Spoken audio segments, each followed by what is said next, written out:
오전에 다니엘까지 봤기 때문에 여러분들 다니엘서까지 했다라는 얘기는 예루살렘 멸망 이후 이제 멸망까지 보셨다라는 얘기예요. 예루살렘 멸망까지 봤고 이제 포로 후기만 남은 상황이고, 그리고 이제 저희들이 이제 지혜서를 보는데 지혜서도 이 포로 후기하고 많은 연관이 좀 있습니다. 또 연관이 있는 책들이기도 하고 또 그런 시대적인 배경을 배경을 가지고 상황을 가지고 또 우리에게 전달하고 있는 그런 의미들이 또 있는 책들이기도 합니다. 성경 전체를 우리가 다시 한번 본다고 한다면 구약 성경을 17권, 5권, 17권 이렇게 나눠 볼 수 있습니다. 그래서 역사서를 17권, 시가서를 5권, 예언서를 17권이라고 이야기하는데 지혜서라고도 하죠. 지혜서를 이제 5권으로 이야기를 하는데 역사서 17권을 갖다가 모세 오경하고 역사서 12권 이렇게도 구분을 더 세분할 수도 있고, 대예언서도 이제 5권의 대예언서, 애가가 들어가니까요. 그리고 나머지 12권의 소예언서 이렇게 나눠서 5, 12, 5, 5, 12 이런 식으로도 구분할 수가 있는데 저희들이 본 거는요. 역사서 가운데 이제 여기 부분을 제외하면 여기까지 보셨고 여기에서도 이제 다니엘까지 봤으니까 마지막 이것만 구약의 역사서하고 예언서가 남아있는 상황입니다. 저희들이 보는, 이제 오후 시간에 보는 것들이 지계서에 대한 부분입니다. 그래서 욥기, 시편, 잠언, 전도, 아가서입니다. 그리고 또 욥기라고 하는 책은 족장시대를 배경으로 있기 때문에 그 족장시대의 배경이라고 하는 게 특징이 있잖아요. 뭐가 있냐면 가족의 족장이 제사를 집례하는 거, 하나님 앞에 제사를 지낸다는 거. 레위기 율법 이후로는요, 누구만이 제사를 드릴 수 있냐면요, 제사장들만이 할 수 있는 일이에요. 레위인들만이 하나님을 섬기는 일이고, 일반 사람들은 할 수 없습니다. 나시린으로 서원하여 특별히 하나님을 섬기겠다라고 하는 그런 서원을 따르고 그러한 규례를 따르지 않으면 할 수 없는 일이죠. 근데 욥기에서 보면은 이제 욥이 제사를 드리는 그런 모습들을 볼 수 있습니다. 그래서 또한 여기에 사용되어지는 이제 단위가 금액의 단위 등들이 이 창세기에 사용하는 것하고 동일하기 때문에 우리가 흔히들 욥기를 족장시대의 사람이다, 족장시대의 이야기다라고 이야기합니다. 그런데 뒤에서 이제 저희가 욥기를 보겠지만 그런 책이긴 하지만 욥기가 담고 있는 신학은 신학이라고 얘기할까요? 그 내용은 그 질문과 답을 하고 있는 그 책 안에서 나오는 이야기들은 사실은 이 포로 후기의 시대의 상황을 배경으로 하고 있어요. 그때 당시에 사람들이 가지고 있었던 질문들, 고민들, 그런 신앙의 그런 이제 갈등과 어려움, 고민 이런 것들에 대한 답을 제공하고 있는 책이 욥기라고 하는 책이 또 그러한 책입니다. 그래서 이제 욥은 족장 시대를 배경으로 하고 있지만 또 이런 포로 후기 그런 시대를 담고 있다라고 이야기를 하고요. 시편은 많은 시편에 150편이나 되는 책 가운데 대부분의 책을 다윗이라고 하는 사람이 지었습니다. 다윗이 지었고 그 다음에 고라와 아삽이라고 하는 사람들이 시편을 지었는데 그 시기가 대부분 이 사무엘 하 다윗 왕일 때 혹은 사무엘 상 다윗이 사울에게 쫓겨 다닐 때 그러한 시기를 배경으로 하고 있기 때문에 시편의 많은 지분을 다윗이 소유하고 있기 때문에 저희들이 이제 시편을 여기에다 위치를 시켰는데 시편이라고 하는 것은 모세의 시부터 시작을 해서 솔로몬의 시까지 그리고 바벨론 포로지에서 불리는 시가 있습니다. 그래서 매우 긴 시간 동안의 시편이 기록되어져 있습니다.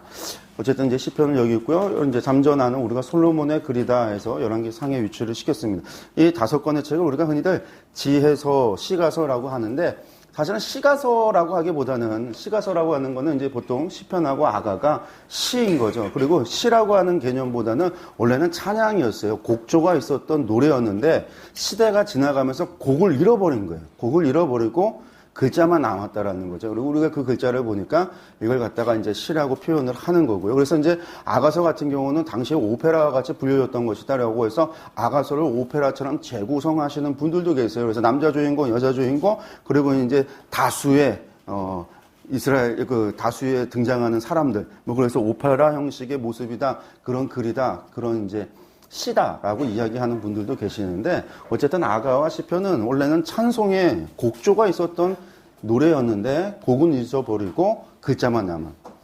그래도 이제 이스라엘 사람들은 불렀거든요. 우리나라 이제 어르신들께서 찬송가 이렇게 보시면 예전에 저 어렸을 때 할머니 찬송가를 보면 곡이 하나도 없어요. 할머니 찬송가 좀 줘. 펼쳤는데 글자만 있어요. 할머니 찬송가를 달라고. 그래서 이게 찬송가라는 거예요. 아니 찬송가를 달라고. 그게 찬송가. 이걸 어떻게 불러?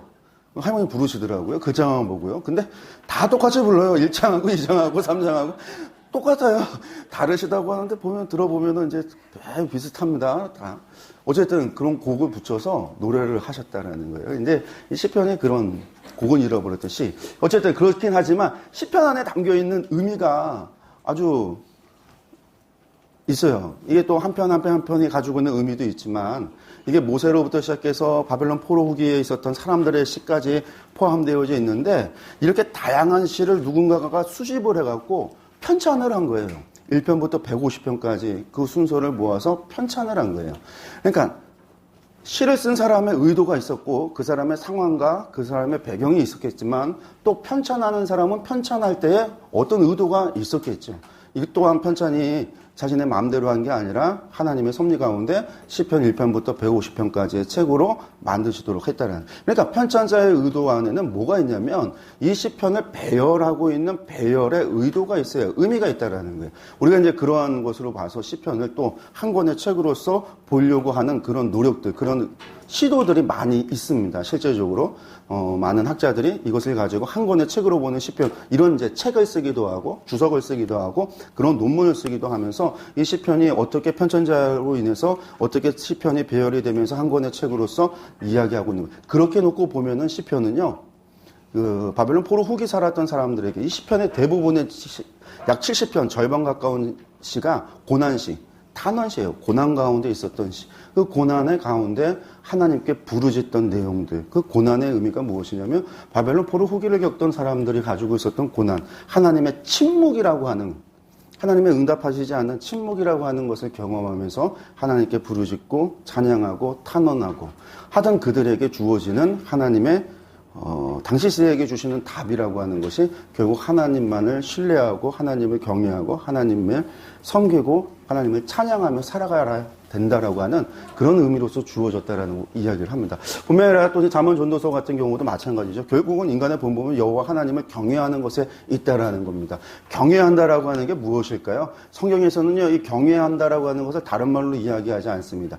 지혜의 근본도 하나님을 경외한다라고 그랬습니다. 솔로몬이 지혜의 왕이라고 했는데 솔로몬이 공부를 많이 해서 스카이라고 하는 드라마가 한참 히트를 쳤는데 저는 못 봤어요. 보지는 못했는데 스카이라고 하는 게 뭐 아이들을 교육을 시켜서 서울대를 보내는 뭐 그런 내용이라는 이야기만 얼핏 들었는데 솔로몬이 무슨 조기 교육을 받고 교육을 받아서 지혜의 왕이 된 게 아니라 하나님께서 주신 거잖아요. 은혜를 주신 거예요. 근데 그때 11개의 말씀을 보면요. 그때 조건이 있어요. 하나님의 법도와 명령을 지켜 행하면이라는 거예요. 여호와를, 지혜의 근본이 하나님을 경외하는 것인데 그 지혜의 왕이 될 때 하나님께서 주신 말씀은요, 하나님의 규례와 법도를 지켜라, 하나님의 명령을 지켜라. 그 하나님의 규례와 법도가 무엇인가요? 하나님의 율법인 거죠. 레위기의 말씀이라는 거예요. 그것을 지켜 행하면 하나님께서 지혜를 주신다라는 거예요. 그런 지혜라고 하는 거, 하나님을 경외하는 삶에 대해서 이야기를 하고 있는 것이고, 결국은 그것을 통해서 하나님을 우리를 향한 그 사랑에 대한 것, 그 사랑을 통해서 하나님은 우리를 어떤 분이시다라는 건가요?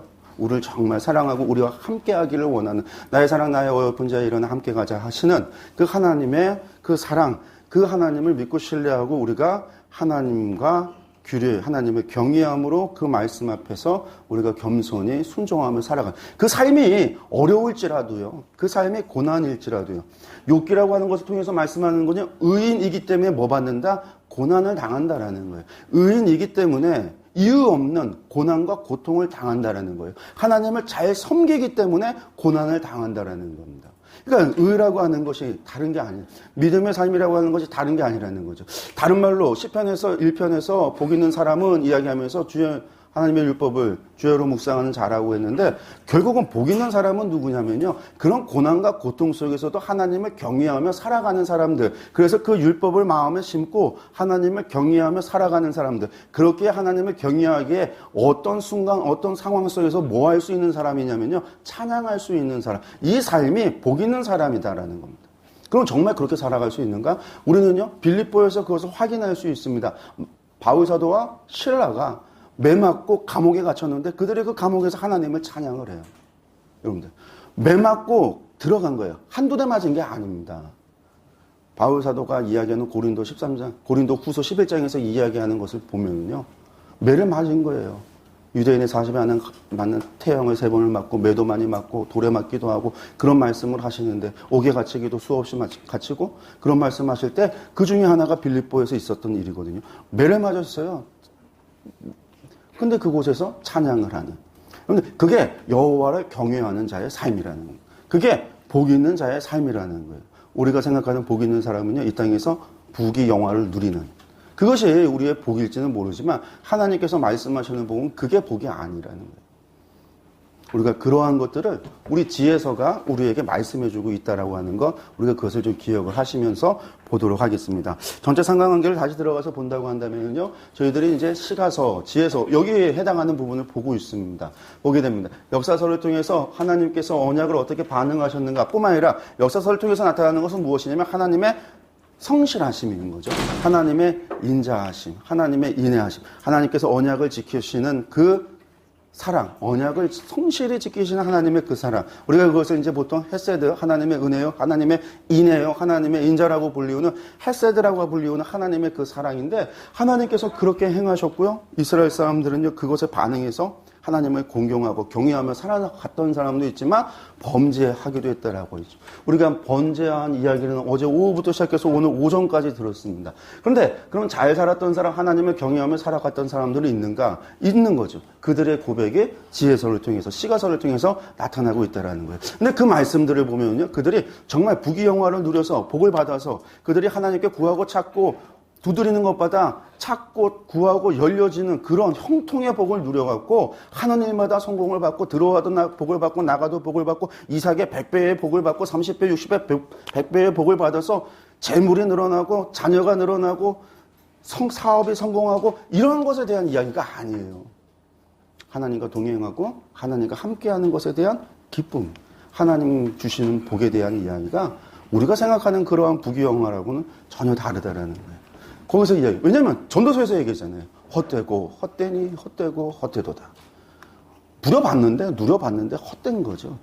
뭐만이 여호와를 경외하는 것만이, 하나님을 사랑하는 것만이, 하나님의 규례와 법도를 지키는 것만이, 하나님 경외하는 것이 인간의 본분이다. 그것이 지혜다. 그것이 삶을 살아가는 고난 가운데서도 혹은 내가 잘 살 때 하나님의 응답 듣고 하나님 말씀 듣고 정말 잘 될 때는 문제가 없지만 내가 고난이 왔을 때 정말 하나님을 믿느냐? 이것에 대한 질문을 던지는 게 욥기예요. 이유 없이 욥이 하나님을 섬기겠습니까? 그 고난을 통과하는 자, 그 고난 가운데 하나님을 경외하며 통과하는 자가 복 있는 자예요. 그런 사람이 의인인 거예요. 그런 사람이 하나님의 백성이다라는 거죠. 그렇게 살아야 된다. 그것에 대한 지혜를 주고 그것에 대한 고백과 그런 상황 속에 그들이 하나님 앞에 기도하고 부르짖고 했었던 것들에 대한 고백이 이 시가서를 통해서 지혜서를 통해서 우리에게 주어지고 있습니다.